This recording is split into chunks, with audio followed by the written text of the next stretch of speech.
Here's a little experiment I'm doing for my Applications Interfaces week.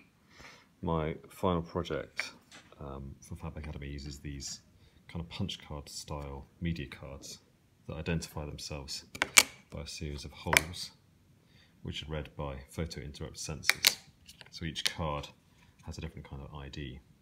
So I thought it might be fun to use programming and an Arduino to try and replicate that and display a representation of each of these cards based on how they're inserted into my card reader, this is my final project.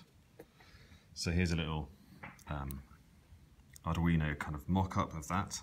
We've got 3 buttons here that kind of correspond to I guess up to 3 holes that can be placed, and when I press these buttons I want a different thing to appear on the screen.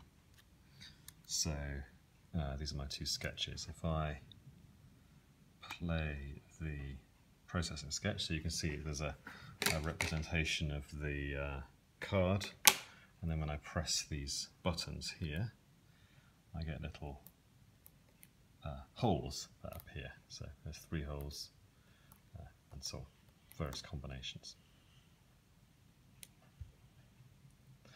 So a quick look at the code. This is the Arduino code. If I just stop this sketch, you can actually look at the serial monitor as well.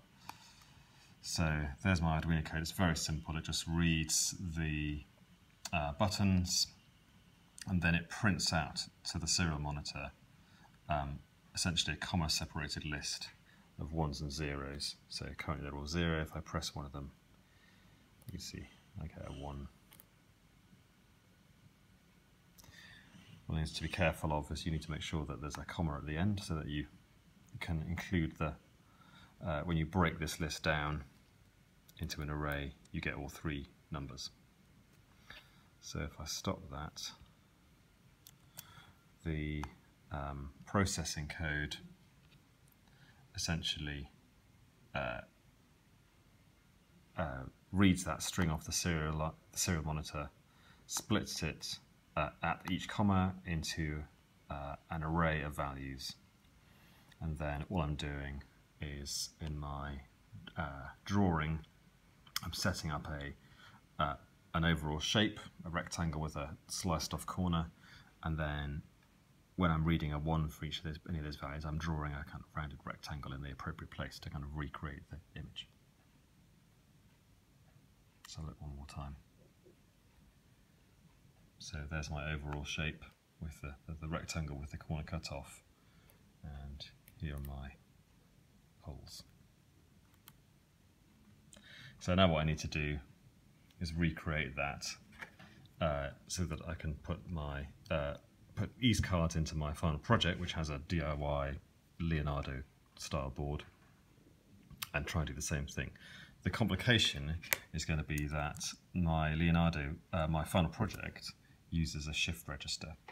So although I've got 8 analog inputs in here, which you can't really see down in that slot, which read these cards, I'm not sending those 8 analog readings to the microcontroller that's in here. I'm sending one value, a number between 0 and 255, which is coming from the shift register. So I need to translate that value into an array of 1s and 0s.